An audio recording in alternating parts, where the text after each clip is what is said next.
So the lack of good content ideas is a big thing right now. It's this ongoing problem that seems to be an issue. So in this video, I'm going to talk about a simple and comprehensive strategy that I've used in over a dozen niches to come up with some really good results. This is a strategy that you can use even if you're a personal brand, a big brand, you've got a difficult brand, anything. I put this strategy together as soon as I started taking clients on Upwork, because on Upwork, I was taking clients from all kinds of different backgrounds, industries, niches, and I needed something that was going to work really good. This strategy that I'm going to share with you has enabled me to get better results for clients, keep clients longer, increase my KPIs, my LTVs, not to mention I improved my close rate, my referrals, my upsells, like everything was better as soon as I started putting this into place. No longer do we rely on generic holiday posts, salesy content, and clown material to get attention.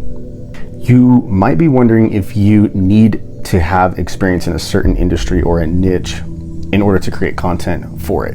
And the answer to that used to be yes. We would only hire social media managers if they had experience in this certain field that we were working in as a business. But now that's no longer the case. And the reason why is because technology, like AI, it's all enabled us to do market research in a much more efficient way. Research is turning the unknown into reality. For example, I can ask ChatGPT to make me a list of the most common pain points within insert industry, within insert year. Then I can ask ChatGPT or AI to take that list and turn it into different titles and hooks and post prompts, right? It's just one example. And I give this example because it shows that content ideas or the demand for which type of content that you should be creating is already out there.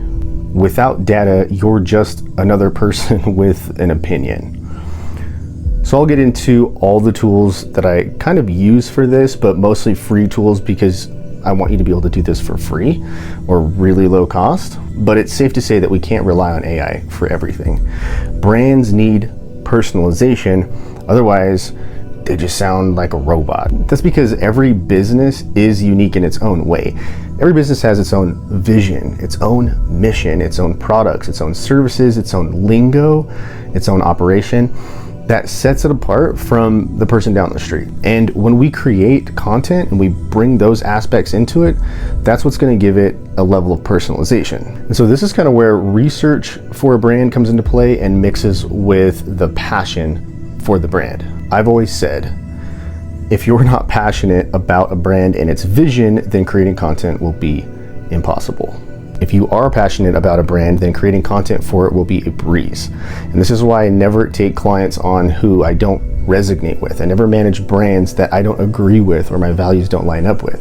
So like I was saying earlier, the content ideas are sort of already out there. We just need to tap into them. The internet houses information about so much demographics and psychographics, people, their interests, their behaviors, the questions they have, what they're actually desiring and their current problems. So here's a list of tools I use to help me figure this out. First up, Google Trends. Free to use, just hop over to Google Trends, type in a keyword or phrase, and Google Trends will show you how popular this search inquiry has been over the last duration that you choose. It could be the last month, 4 months, 12 months, 4 years. You can go back as long as you want to see the popularity of a certain topic. What's really cool about it is it also shows the demographic and region where these trends are happening, all the way down to state level. So if you're running targeted ads, it would only make sense to run ads to certain areas that are more blue in this case. Next up on the list for tools is Answer the Public. Love Answer the Public because you can go here, type in the same keyword or phrase, and start looking at what questions people are actively asking on Google.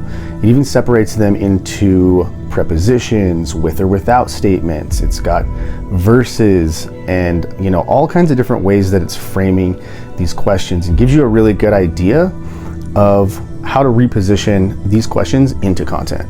So another free tool, which is just right under your nose, is the Google search bar and the YouTube search bar.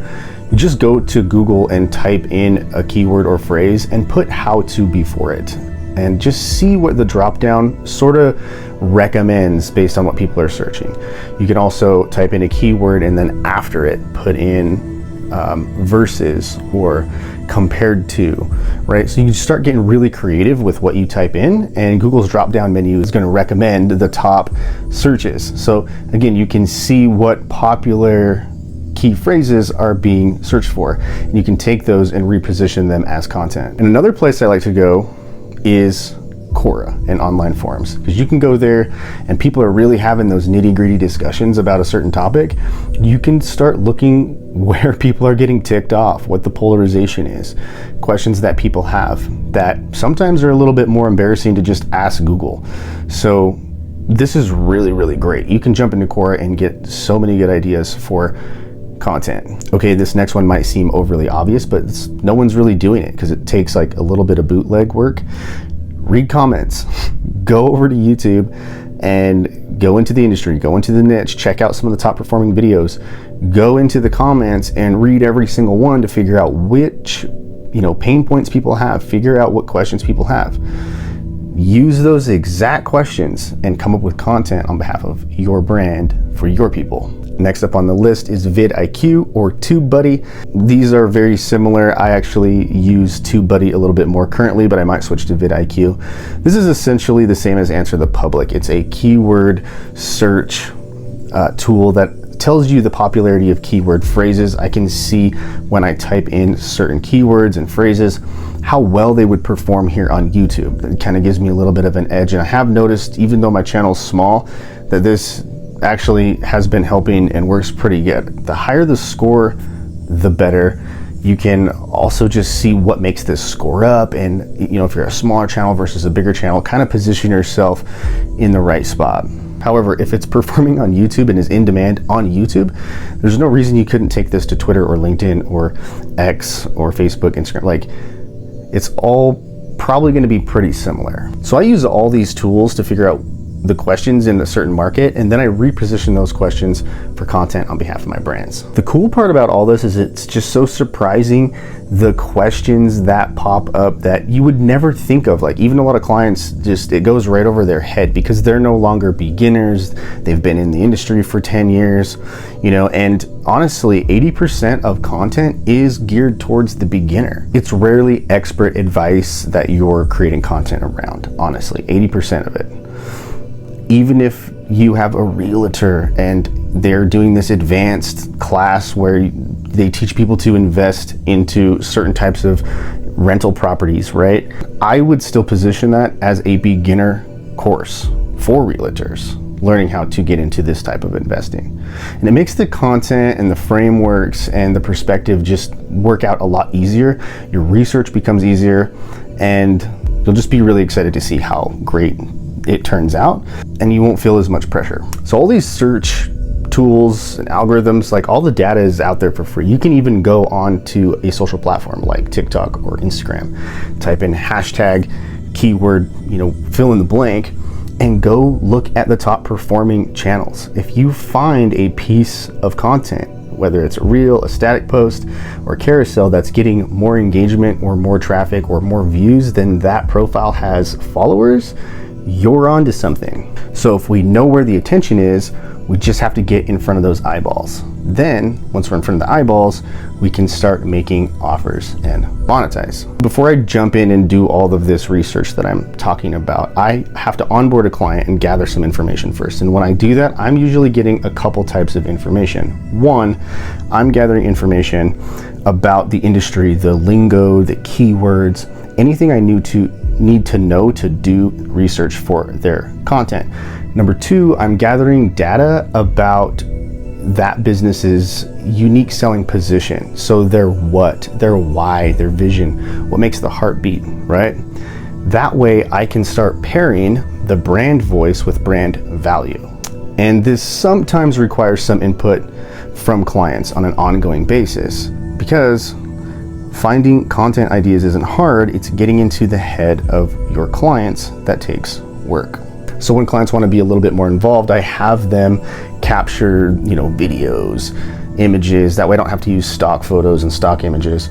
Like I have a client right now that's gathering testimonials, video testimonials from his clients so that we can turn those into reels and leverage them. They'll just upload everything to the Google Drive. I can hop in, my team can hop in, and we can get to work editing. And some brands, you know, the owners, they don't want to be behind the camera. They don't want to do that. They don't want to be involved as much.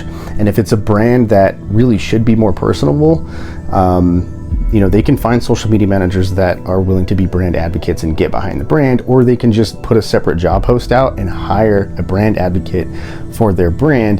That way they're not the front, you know, face of the business. And some people don't think about this, but it works. Like if you think of Subway, Jared, right? Like he was not the owner of the company. They just hired him to be the face of the company. He had a good story and they leveraged that to blow up. In either case, once I start vibing with the clients, we get, you know, a little bit tighter, we start to become friends a little bit better, the content starts to become even better. And it's exciting because I never originally know what the content output is going to look like until I do the research, until I start clicking with the clients. That's when things come to life. Anyways, that's it for this video. I recommend giving the tools and the tactics that I put in this video a try. You will be astounded by the types of ideas that you come up with. Once you actually do all the steps and finalize content, putting the copy in, you know, making graphics for it, you're gonna have so much more confidence in the brand. Now, this strategy pairs really well with promotional content, paid content, personalized content, relatable content, okay? So if you want to get more content tips and you like this type of stuff, then just drop me a subscribe. Pretty easy, I appreciate it, but it's really more for you. And then somewhere on the screen here, some more recommended videos that I think you'll like. So take some time, check them out, and we'll see you next week. Cheers.